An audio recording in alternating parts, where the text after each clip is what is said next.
organization. It's a movement. We're talking about unity. We're talking about unity.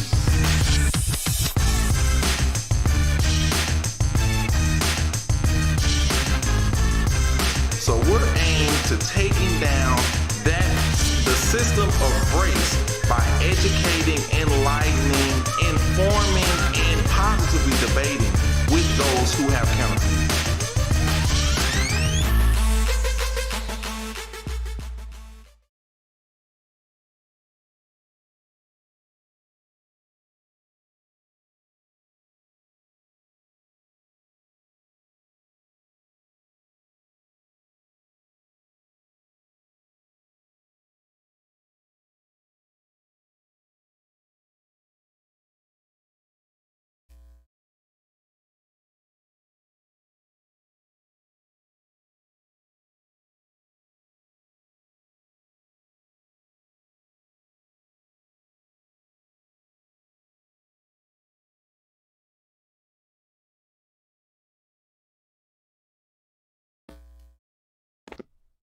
We've got Richard Happy. Richard's got COVID, of course. He wasn't here last week, and so he's got another week to be off. But as soon as Richard gets back, then we're going to be ready to roll again. But I want to send out a shout out to Richard. He's recovering, doing great.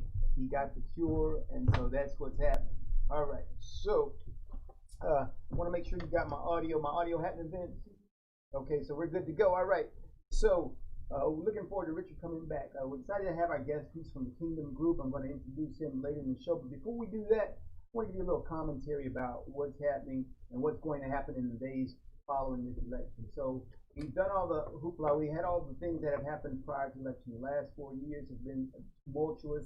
Some people would say divisive. They say we're divided as a country. And I'd say we've kind of been divided for a long time as a country. And so let's talk about some plans of how we're going to implement change so that we become more united as a country. Besides the fact that I've got a unity movement, which I've had for a couple of years now, and my guest coming into the show has also had a unity movement. So you've got a lot of people screaming unity, unity, unity. You even got some of the politicians screaming unity. But we haven't been able to really bring that to fruition. So we're going to have to make sure that that kind of happens post-election. So I want to give you a little commentary about how you can make that happen in your personal life. You might have relatives. You might have people that you see every day, friends, who you all are now at odds because of this election. One of you might be Biden, one of you might be Trump, one of you might be Harris, one of you might be Pence. So you got any reason, there are a number of reasons that you might have division happening. So after the election happens, somebody's going to win, somebody's going to lose. The key to how we get beyond this is for those who win to show some grace. Now, the reality is you can do that in your relationships every day. You can be the type of person who's always showing some grace. And what does it mean when I show grace? It means that I can sympathize, I can empathize, I can relate to the position that you're in, and I try to do that. But let me tell you, if you have not built up the relationships prior to this, it's going to be impossible to do. Because it's based on relationship. Let me give you an example. If I have had a great friend, and in some cases when you're married, it might be your spouse, someone that you genuinely care about, someone that you genuinely love and care for. If they are on the opposite side of this issue, the election issue, and let's say they're for Biden and you're for Trump, when you lose, if Trump loses and Biden wins, you're not nearly as upset. Why are you not as upset? Because that person that you care for deeply won. So the key is, how much can we as people empathize with other people and say, well, I didn't get what I wanted, but this person I cared for got what they wanted. Then there's a different level of care, because if all the people that I know wanted the same person that I wanted, I don't have any other relationships with people on the other side, then when I lose, then we all lose. It's almost like hedging your bet in relationships. You know, you have people on both sides. And I just happen to be a guy, which is, I guess, is the reason I would do the unity movement, because I've had people on the right, I have people on the left who've always been, that I've been in great relationships with. And so regardless of which side I might find myself on, because I care about them deeply, I win when they win. I lose when they lose. And so that kind of mediates your feelings about victory. It kind of mediates your feelings about loss or mitigates them, because I don't lose nearly as much as when I have a friend, someone close to me won. It's kind of like saying if my dad was Bill Gates or if my dad won the lottery, well, if I lost my job and went out of money, it doesn't matter because I got relationships, because I'm connected with these other people. So that's what we're going to have to do after this election. So post-election, think about how you can implement that in your personal life. And can you do that? Can you look at people who disagreed with you, people who voted for the other candidate, and say, well, I'm happy that you are now happy, that you've got what you want? Because at the end of the day, what we're going to have to do is we have to come together anyway to create solutions. See, what happens in America, which I think why America is so great, is because I think there's a great balance between the fact that we've got far left and we've got far right, that we've got liberals, conservatives, that we've got Republicans, Democrats, because that means whoever you are, you can fall anywhere on that spectrum. You might not be either, and you might call yourself an independent, or you might call yourself a libertarian. You might be outside of all of that. But in America, the cool thing is all of those views count. And that's what our country is designed to do. We're designed so that all of those views count. Our problem is when we try to negate some views that are different than ours and we come up with a solution, because then we only represent a certain segment of our population. And what we are designed to do as a country is, in our unity and our diversity, is come up with solutions that meet the needs of all in the country. And we haven't been able to do that because we've been so divided. So the answer is not to reject those who disagree with you and voted the other way. The thing is to embrace them, bring them closer and say, okay, let me hear why you chose to vote for this person. Let me hear your view, whatever. And then show them that respect, because then they're going to show you the respect and say, okay, they wanted to hear why I supported that person.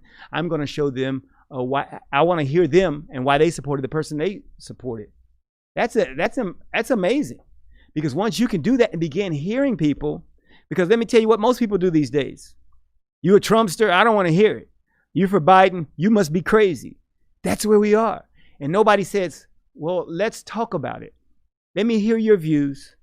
And then I'd like you to hear mine. Let's sit and let's dialogue about it in a rational manner. Let's have a conversation. That's why dialogue is so important. We got to realize that those are humans on the other side. You know, they're not the name calling, disgusting people that we make them out to be because they have a different viewpoint. And so that's where we've got to go as a country. And so in my commentary, that's what I want to tell you to do this morning. This is election day. The hype is up. Let me tell you, the last few days I've driven around Texas. I went out to Abilene just this past weekend. And so I came from Abilene back through Dallas, Fort Worth, and came down or whatever. This country let me just tell you, it is explosive. I understand why we're going to have record-setting election numbers, because I saw a Trump convoy. It was just crazy. I was like, these people took time out to do this. It was like an unscheduled parade of all parades. So I was like, man, people are really into this election, because with all of that, Biden is leading statistically in the polls. And so that means he's got as much hype as Trump does, which means, yeah, we're going to have record turnout. Everybody's kind of into this. And so the hype is high. What I want to be high is the number of people who have decided to, after the election, respond in grace and connect with people that they disagree with. And let's begin working on some solutions. Let's begin with unity. And let's begin seeing how we can make this happen together. All right. So that's my commentary for today. This is what I really want you to do. Hey, and I got a great guest. I got the perfect guest to have, given this is happening, given this is the day when we actually do the election, because my guest, and I'm going to have my boy Vince over there on the side prop up a picture. I sent him a picture. You got that picture ready? Pop that up as I talk, and then we'll go to break and bring him back. But when I was traveling in 2019, went out around the country and visited 112 cities. My first stop was in Baton Rouge, Louisiana. And in the picture, you see me standing here with my buddy Elmo Winters. This was the day that I met him. And so this is my first time meeting, and we've been in contact ever since. And so it's just been a great, loving relationship where we have decided that we know what unity is about and we need to make it happen. So we've got some plans. We're going to talk about that today. And it's going to be so important because we are talking about how we can create unity. We're going to talk about some initiatives he's got, initiatives I've got, initiatives we got together, and we're going to make this thing happen. So I'm glad to have him on the show. And so what we're going to do now is we're going to take a break, go to commercial. After we come back from that commercial break, we're going to introduce our guest there, Elmo, and we're going to have a great show. Stay tuned for that. It's going to happen right after this break.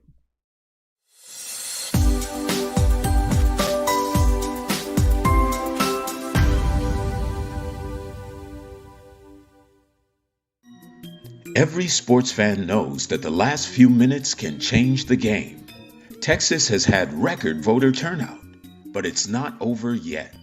Voting is not a spectator sport. You have the power to change the game.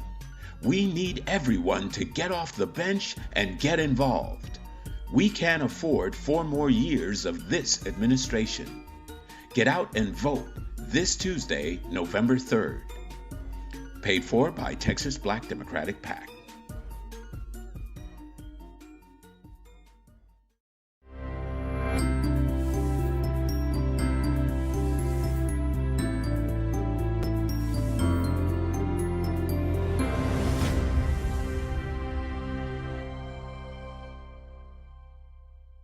A retired Marine and former school teacher is spending his days on the road promoting unity. His platform is to erase race, and he's trying to do that by traveling the country, visiting 100 cities, spreading his message one conversation at a time. I was born and raised in Waller County, Texas, just northwest of Houston. As a child of the 60s civil rights era, I lived in a city that was probably 100% black at the time, and that city, Prairie View, Texas, had an educational background that far exceeded the national average. Because of this uncommon occurrence, I grew up lacking the sense of inferiority that many black people experience as a result of segregation and the remnants of the Jim Crow era. In Prairie View, the smartest and most able and capable people the children of that city saw daily were always black. After integration in 1969, I grew up with friends from a variety of ethnic backgrounds, and this continued to expand as I went to college, and my circle of deep relationships continued to grow with football teammates from various parts of Texas and the country, and then expanded even more after I joined the United States Marine Corps, where my relationships began to include foreign cultures and people with whom I never envisioned communicating. Today, after having visited and lived in the continents of Asia, Africa, and Europe, I am convinced that we are all far more alike than we could ever realize. Something has hindered that realization for others. Here in the United States of America, we have been plagued for hundreds of years with a concept called race. This concept would have us believe that we are fundamentally very different and our skin color makes us so. Though anthropology, sociology, and medical journals continually refute this, many Americans continue to harbor the erroneous beliefs associated with race. This is what I'm here to change. Hello, I am Carlin Charleston, the Executive Director of E.R.A.S.E. We are a 501c4 nonprofit organization designed to remove race from our society and unite people across all demographics and bring them into the novel reality that we are all quite differently the same. That phrase may sound contradictory in itself, but it really makes sense. Once we understand our common origins from whence we all originate, then it becomes much more interesting to see how differently we have evolved in our geographic regions as one people. E.R.A.S.E. began the work of unifying our country when I embarked upon a 112-city tour last June. Driving the Unity van from coast to coast and from north to south, the thrill of visiting the 48 contiguous states and meeting people I would have never met otherwise was simply amazing. From Baton Rouge to Boston and from Philadelphia to Phoenix, I became more American every day as I met the people that make up this great country, and that is where I want to take you. This is city number 76. Shaking hands, visiting people and places, striving for unity as a human race. It has really been phenomenal. Number one, to travel the country and go to different places in our country and meet the people is what most Americans need to do. He said there have been surprising interactions, even poignant moments, stopping along sites of historic importance like the Liberty Bell and Harriet Tubman's home. He'll make his final stop in December, but his work will be far from done.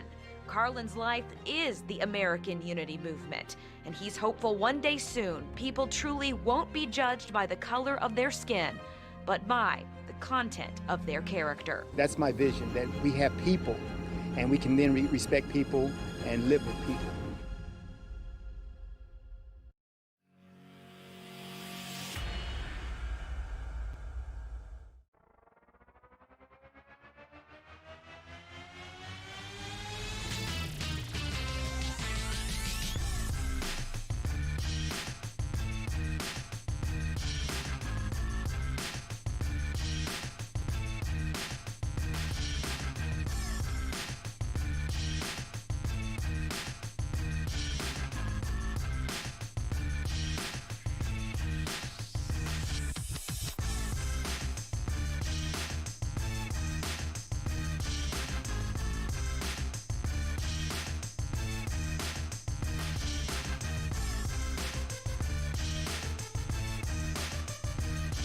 We're welcome back to our special election edition of Talk About Unity, the Erase Race show where we talk about unity.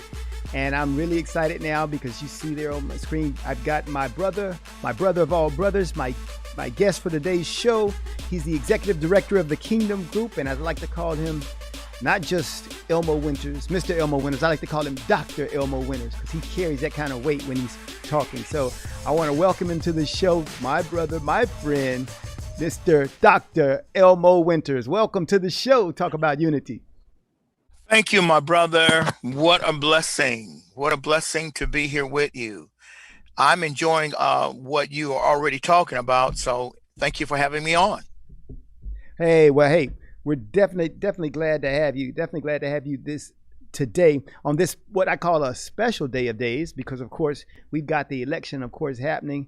And so, I know that both of us have these, what we call unity movements. And we're going to talk about that later in the show. We're going to talk about your unity, my unity, and what it means to us. But one of the things that I want to talk about and have you talk about up front is, what are your expectations for our country post-election concerning unity, concerning, regardless of what happens, what are your expectations for the way the country is going to look? Well, Brother Carlton, as I prayed this morning, I asked God to just have his hand on our country. I am concerned. I'm not sure that it matters who wins as far as the aftermath tomorrow and the rest of the week and so on. I believe there's going to be so much anger on both sides. I'm praying that cooler heads will prevail. I pray that people will do as you have said earlier. Let's try to come together and be one, be unified, regardless of whether our candidate won or not. The goal here is that we need to be a unified America. That's what's so important. Okay. All right. So now I want to go back to the beginning. Let's talk about you and me. All right. So, because Unfortunately, I think my that's brother, I a don't hear you. lot of amazing stuff from the beginning about what's really going to happen. Because in my commentary when I started the show today, that you weren't in yet, but I talked about how we're going to have to begin to show each other grace, because evidently one side is going to win today and one side is going to lose. Now, that can be an opportunity for unity, or it can be an opportunity for more division. And so those who quote unquote win, and that's the thing it's sad that we even think in the context of there are going to be winners and losers, because there should be simply just winners, and that's like winners, not like Elmo winners, but winners as in victorious. All right.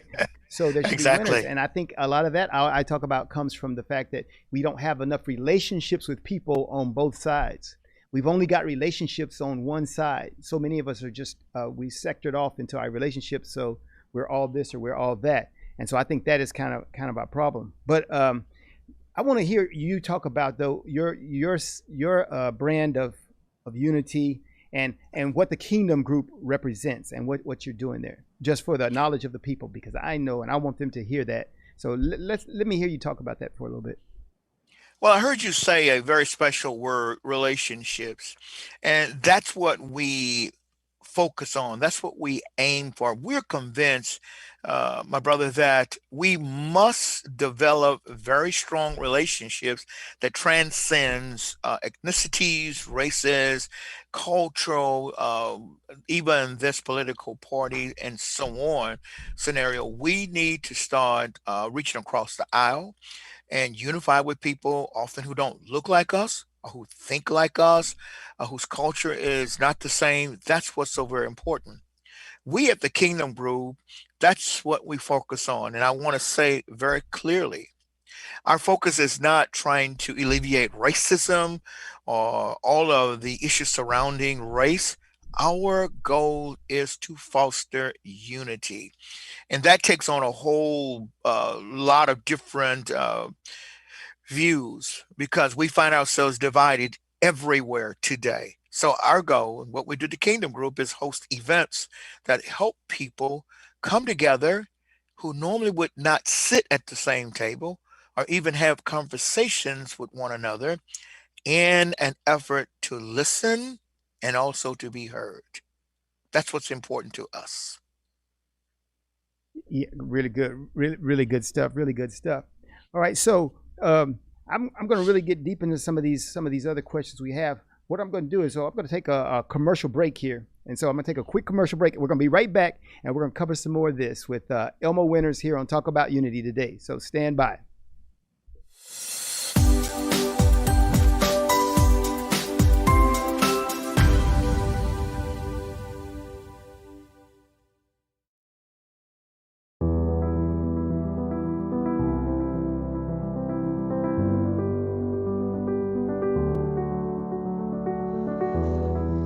Between the ages of 0 and 5, a child's mind is very impressionable. Researchers call it the theta brainwave. This low frequency is the state of consciousness between the conscious and subconscious worlds. In this state, the mind is capable of deep and profound learning, healing, and growth. There is a subconscious loop that's created during these early years. Who you believe you are has been downloaded based on experiences that you have had. A bad experience could create fears and limitations. Do you love who you are? Do you believe in yourself? The reality is that you can't control your childhood. All you can do is interpret it. You can choose to see your good and your value. Try this experiment. Project forward. See yourself at 80 years old. Now you have lived a lifetime. What advice would you have for your younger self? What risks would you have taken? What relationships would you have avoided? Did you celebrate life?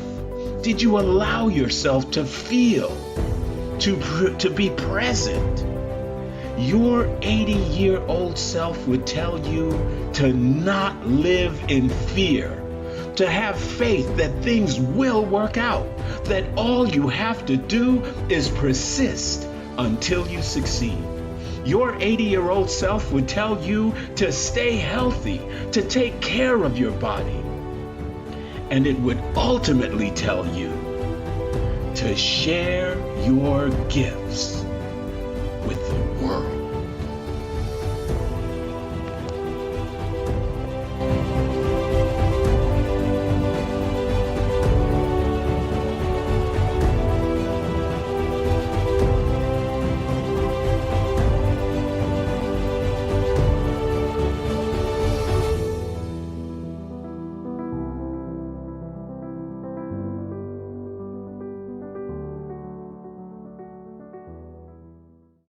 We work our whole lives to support our families. With one accident or illness, it can all be gone in an instant.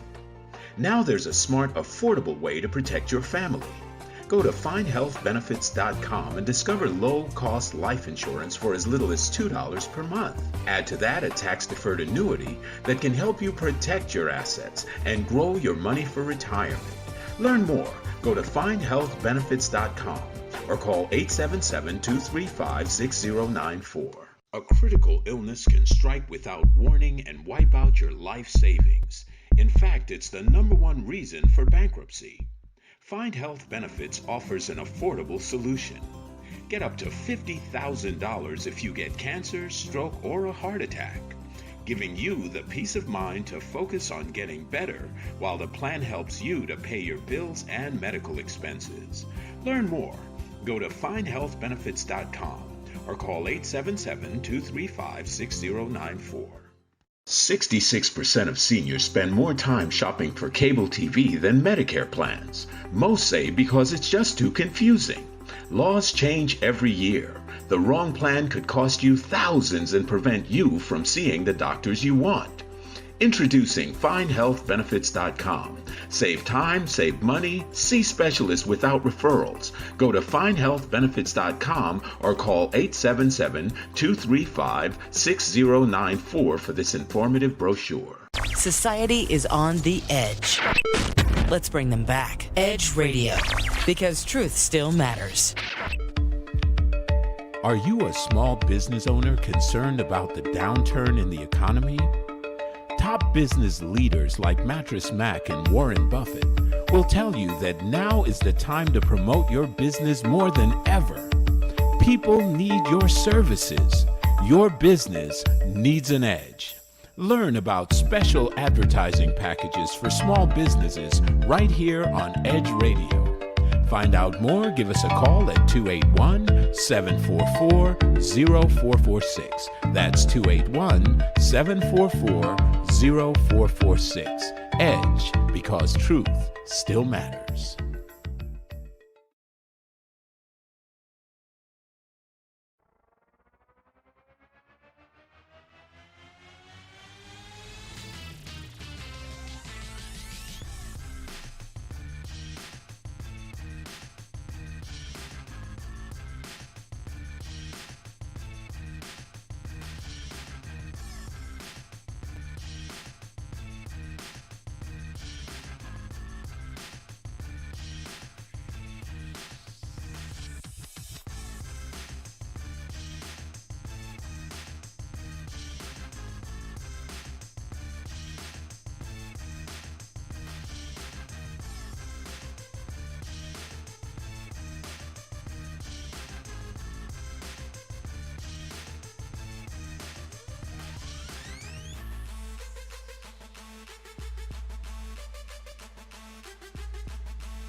And we're back with our guests, Elmo Winters of the Kingdom Group, here on Talk About Unity today.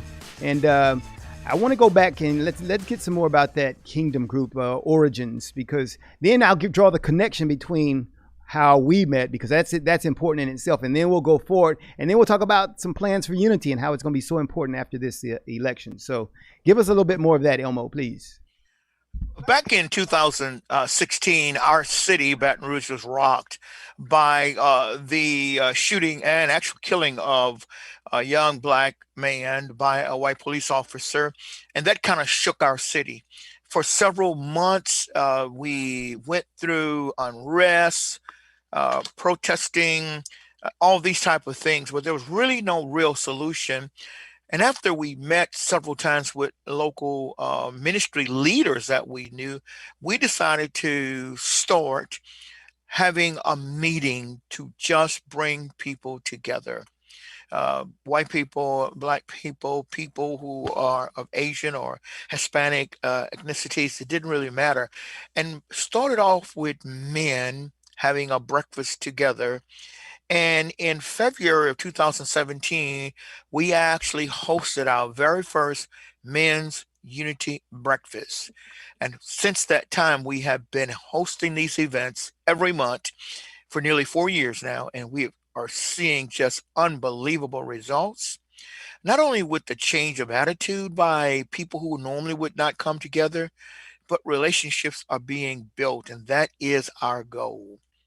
So we're Wow. thankful.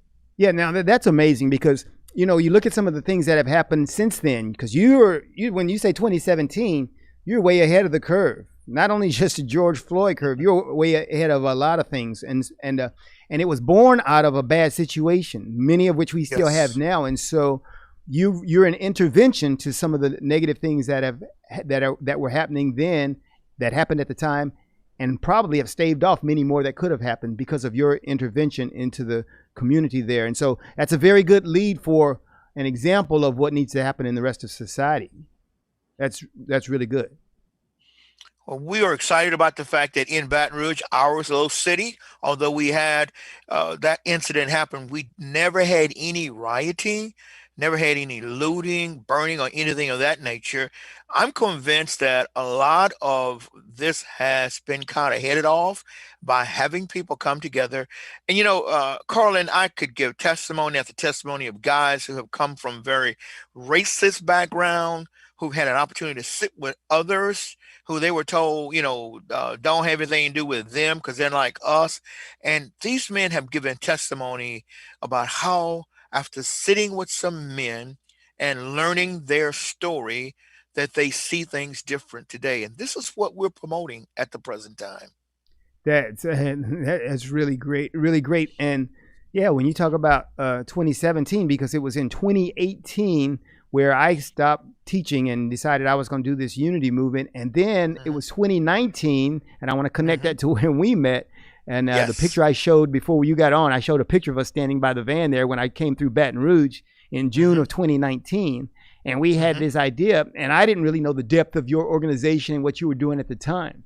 But as we've grown through this thing, I've begun to see and be involved in the unity work that you're doing. And so much so that we've now set up what the Kingdom Group is doing with the Men's Unity Breakfast, and we're nationalizing that and making that a national platform. So can you talk about that a little bit? And I'll throw some pieces in too, but because of what I've seen and as I travel the country. And so when I talk about this being a program that we're going to nationalize, it means in the context, it means I've been around the country. I've seen other programs, and I thought this one was the one that would be the best in staving off some of the unrest and some of the division that we have in our country. So can you talk about that Unity Breakfast and how you came to that thing as being the tool that it is now? Well, thank you. Again, you, among several others, have told us, even after looking across the nation, that this program that we're utilizing is a very unique one that is producing results. That's what we want to do. And what I call what happened to us in 2019 was a divine connection. And God brought us together so that we could spread his work throughout the nation. And we have really prepared ourselves for what is about to happen. Let me say this, Corlin, as we look so negatively at the COVID-19 pandemic as being, this has been such a bad thing for us. It has been a tool that God has used to get the message out about what we're doing. Every month we continue to have these men's unity breakfasts, but we went virtual. And as a result of going virtual, we were able to actually spread our meetings throughout the nation. Even on one occasion, we went international as we had a dear rabbi from Israel who joined us. So people got an opportunity to enjoy and get a knowledge about what we're doing. And then the calls started coming in where people are saying, we're interested in seeing if this will work in our area. That's really great. And so when we, and you've talked about some of the testimonies you've got of things that have happened.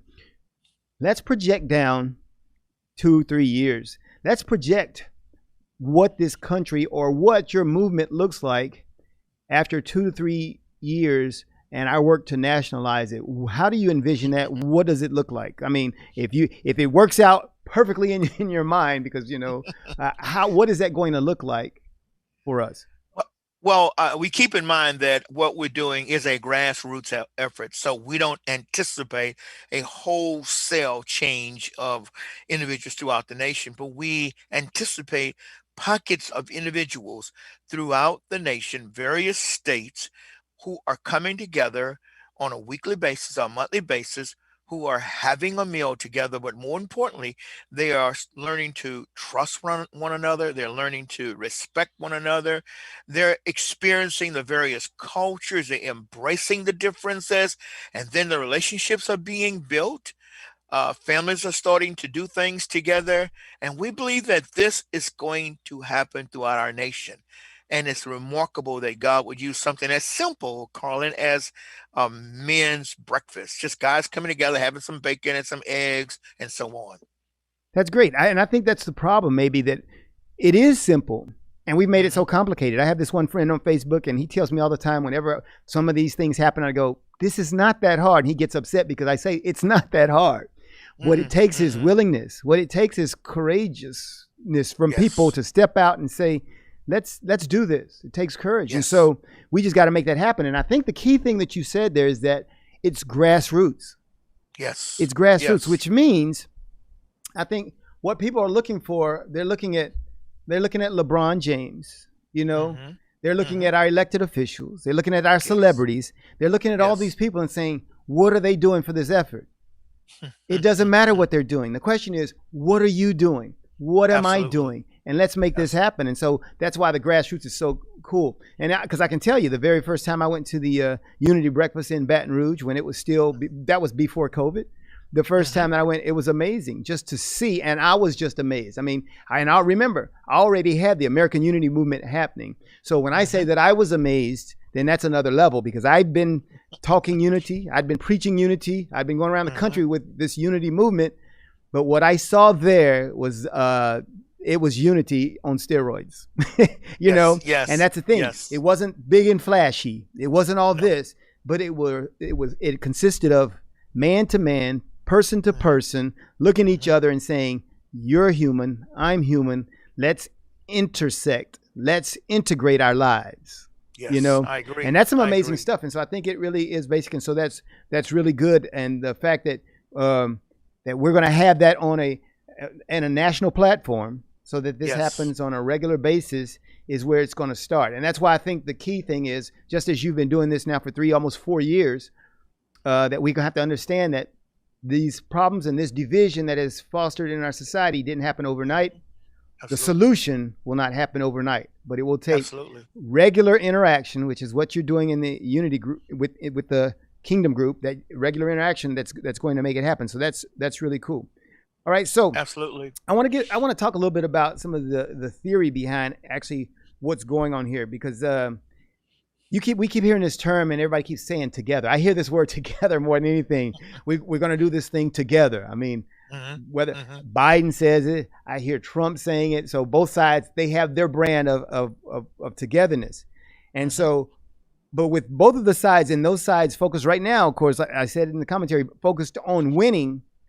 I don't see us really fostering in this country that sense of togetherness. All right. Mm-hmm. And I think a Mm-hmm. lot of that has to do with what are the things that we are going to accomplish together. Now, we're talking about unity, and that's very good in theory. Mm-hmm. But Mm-hmm. when I think about unity, I think of it from the kind of like the Marine Corps boot camp viewpoint. And the thing that made us unify was that we had shared pain. We Correct. had shared, Yeah. that drill instructor Yeah. ensured that we had shared pain. So that caused us Yes. to kind of unify. Yes. And so I think Yes. in America, while we're doing our theory of unity and bringing people together, what do you see as some of those things that are the big things that we're going to be able to do together? They talk about this togetherness. What are some of the big things that maybe are, do you think that there are things that we can do that bring that sense of unity? Because there are some big things that we as Americans can achieve together. Yes. I'm convinced right now there are a few things we need to really focus on if we're going to unify. First of all, I tell people we must be willing to be intentional. We have to prepare ourselves to come out of our comfort zones, come from out of the things we are normally around or in, and be willing to again cross the aisle, cross the track, cross the neighborhood, cross whatever you have to put yourself in a position so that you can hear somebody else's story. I believe they used to call it walking a mile in my shoes and that type of thing. But even before intentionality, there's a thing that and when we teach our courses on this, we talk to people about how they need to overcome ignorance. And I'm not calling a person dumb. I'm saying there are blind spots and there are things that they have been led to believe over the years based on myths, stereotypes, lies. And we grow up to believe those things. And it's not until we actually experience people of other cultures, other races, if I'll use that word, and so on, that we realize it's not true. And then once that happens, Carlin, you move into an area of awareness. I believe they're calling it politically correctly now, being awake or awoke or what have you. We accept the fact that, yeah, there has been issues, and I will intentionally work to not be a part of the problem, but to be a part of the solution. And then beyond that point, you start to build community, start to build relationships, you have fellowship, and so on. Really good, really good. You talk about, yeah. So what is the difference between what we're talking about when we talk about intentional integration and working with people? What's the difference between that and this concept that they have on the other side of being woke? Well, you talked about it a moment ago. We all can say the right words, but it's not until we get into practical applications of the right action. I mean, doing those things. I'm now aware of the fact that all white people do not hate black people. So I need to operate within the realm of that knowledge. I understand that there are a lot of black people who are very sensitive about things such as the rebel flag and so on. I need to operate within the realm of that knowledge. I need not to pretend like there are things that people are just pretending to be hurting over. There's some really hurt going on, and we need to all be willing to walk into that place of pain for someone else and ease the pain. First of all, become knowledgeable in it, address it, and move forward. White people, and there are stereotypes, of course, that exist about black people.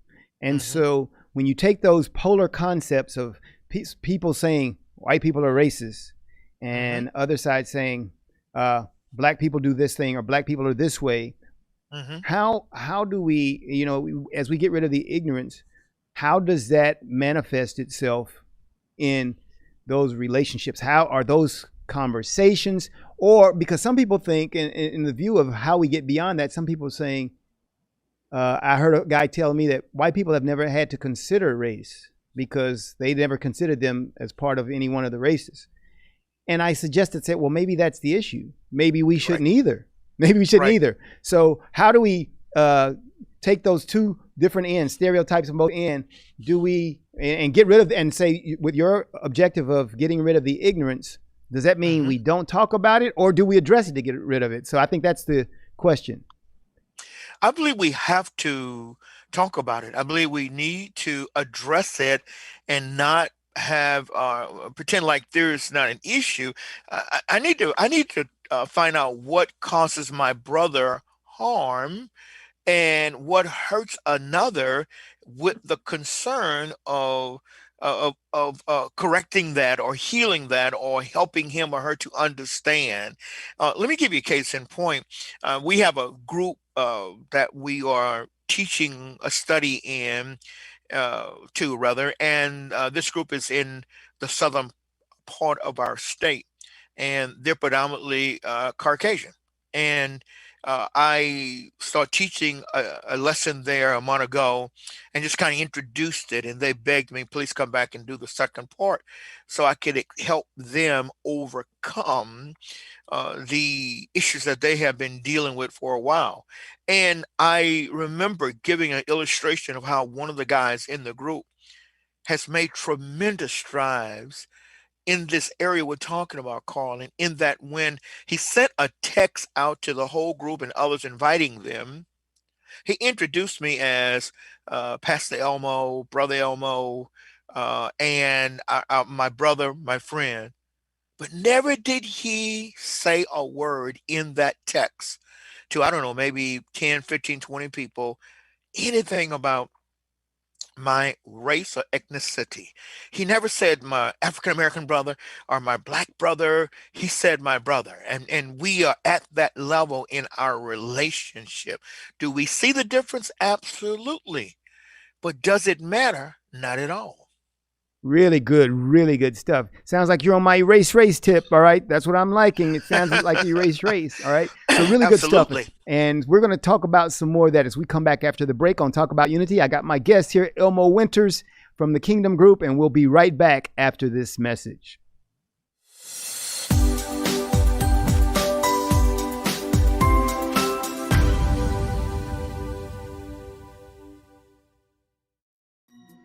Every sports fan knows that the last few minutes can change the game. Texas has had record voter turnout, but it's not over yet. Voting is not a spectator sport. You have the power to change the game. We need everyone to get off the bench and get involved. We can't afford 4 more years of this administration. Get out and vote this Tuesday, November 3rd. Paid for by Texas Black Democratic PAC.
And we're back to talk about unity, and I'm honored to have my guest today, my friend, my brother, and as I call him, the Dr. Elmo Winters of the Kingdom Group out of Baton Rouge.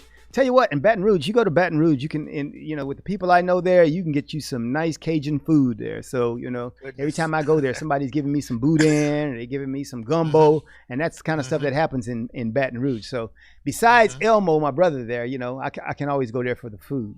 All right. So glad to have you. Now, when we finish, we were talking about some of these stereotypes that exist that have left people willfully, we'd say willfully blind, and more specifically, ignorant of other people groups.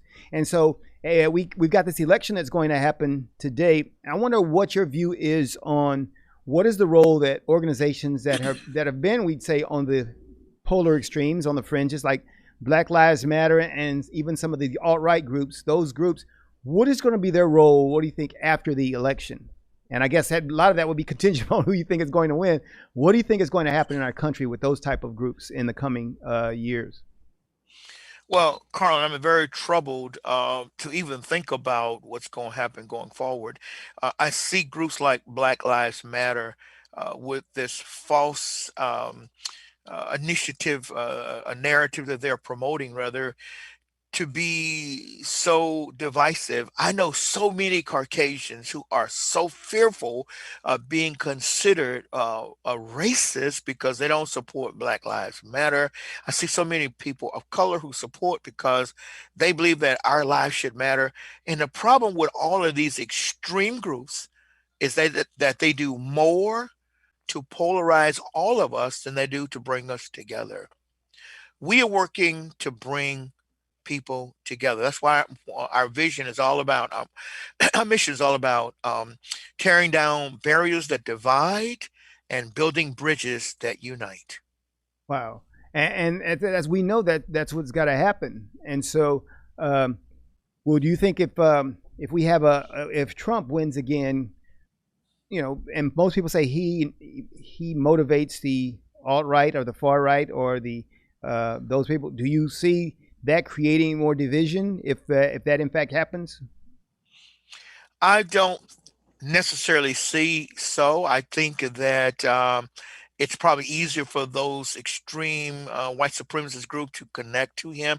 I don't fully understand that, but I must admit, Carlin, when you look at the accomplishments of Donald Trump for the minority communities, I do not understand often what some of the things people say even can take root. I mean, he's done so much, I believe, for African American communities. Well, and I've got a blog post that I put out there about narratives, Hmm. and the narratives, and I make the point that narratives don't have to be true; they just have to be told. you know. Yeah. And so I think you Yeah. got that has happened, that is spread. And so people rarely look at the real facts and they listen to Correct. the narratives. And who Yeah. controls the narratives? Sometimes it's the media, sometimes it's Yeah. the billionaires, millionaires. They Mhm. control the Mhm. narratives. And so it's Mhm. not really the truth, but it's what I've heard. And that's Mhm. why it's so important when people tell their story. Every time you hear a story, it's an anecdotal story. This happened. This Mhm. might be one out of 1,000 people that this happened, but I'm going to tell Yeah. this one story, and it supposedly represents a narrative, but that narrative as a whole might not even be true. So we're kind of caught there. And so I think it's people like you, Elmo, with the Kingdom Group doing what you're doing, Men's Unity Breakfast, that's going to make the difference as we go forward. And I definitely hope to be a part of that. So let's talk about our intersection and what we plan on doing, or as we nationalize this. So explain to the listeners how this is going to happen. You and I have talked about it some, and this will continue to be fleshed out as we connect Mhm. up and make this happen. But I'm the guy Mhm. who travels everywhere, goes everywhere, looks to do everything everywhere. How am I going to Amen. do that with the Men's Unity Breakfast? Well, I consider you to be our mobility partner, in that you are mobile. You're out there. You travel state to state, and our goal is for you to take what you already know, plus all the data we can provide you with, to as many people as possible who say they want to do something to unify our nation. And as you travel from state to state and you're meeting key people, key leaders, we're believing God you will introduce them to the Kingdom Group. And we're glad to meet with these people and help them. Let's try this. Let's bring people together around a meal and promote unity. I believe it's going to happen. I believe this is a God thing, Carlin. I believe that's why God has brought us together. And let's face it, you were already doing the Erase Race initiative, the work you're doing, and God saw fit to bring us together. I believe we're going to make a powerful, powerful team. And so when I go out, who am I talking to? Am I grabbing random people, or am I talking to churches, businesses? Who am I talking to? All of the above. I believe that you're going to spend time talking to some ministry or church leaders, but we have seen a great amount of success with business owners, people of the community, even community activists or leaders in the community who can provide a venue, a very safe place for people to come together and have dialogue, dynamic dialogue, dialogue that is meaningful and is effective. So you're going to be talking to, I pray, all the way up to the political leaders. As we're talking to some political leaders, we're talking to everybody who will listen, because we all have this problem that we are concerned about. Great. Right. Well, America, you can stand by because I've got Elmo behind me. I'll be out there and I'll be talking to everybody, as he said, and I look forward to that. So, in the last minute, Elmo, I want you to give them all of your website, your connection information, because you got a lot of things going on. You're the only guy I know who's busier than I am. But so give them all your contact info and everything that they need, so they can go back and watch this broadcast and get that information about you. Very good. What we want to encourage people to do is learn about who we are, get more information about what we're doing, how we do it. You can go to kingdomgroup.co. That's our website, not com, but kingdomgroup.co. And from there, you can actually take a tour, and you'll come upon pages such as Building the Bridge podcast. That's a bi monthly production that we produce, and we're able to bring in guests such as Carlin, Charleston, and Race, and others who are bridge builders with us. We are really thankful for that. We ask you to sign up for our bi monthly newsletter. It's called Kingdom Nuggets. It's where I basically do an event newspaper that let people know what we're doing, and also give a little commentary. Those are the main places I would share with you. As you go to those, you will find out that we actually have connections on all of the social media platforms, and I can't even remember all of them, but they're there. So go to the website, connect yourself with us, and we'd love to continue and develop a relationship with you. Outstanding. Great, Elmo. And when I go out there and I'm promoting Kingdom Group and the Unity Breakfast, don't worry, I'll be the one to shake you down for the money because we are going to need funding. And what we're looking for great people who want to partner with us because we understand that this is what it's going to take. And so I want to thank Elmo for being my guest today. If there's any information you need, of course, you can always contact me. You can at Edge Radio Network. You can go to the site and check this program out again. You can check it on our Facebook page at E.R.A.S.E Races. And I want to thank Elmo, and it's been a great time to talk about unity because unity is what we're going to need as we go forward on this election day. Thanks again, Elmo. And this has been Talk About Unity. We want to thank you all for being here today. God bless you.